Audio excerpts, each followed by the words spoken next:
hornbill or sa Tagalog tinatawag nating kalaw.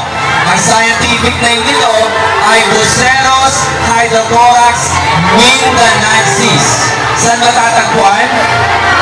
Mindanao. Okay, endemic dito sa Pilipinas, dito lang sa Pilipinas matatagpuan. Okay, pag-turn off po yung flash ng camera po natin. Okay? Pag-turn off po, alright. Ay, mga swimming friends po natin, sa Pilipinas lang matatagpuan at tinawag natin itong hornbill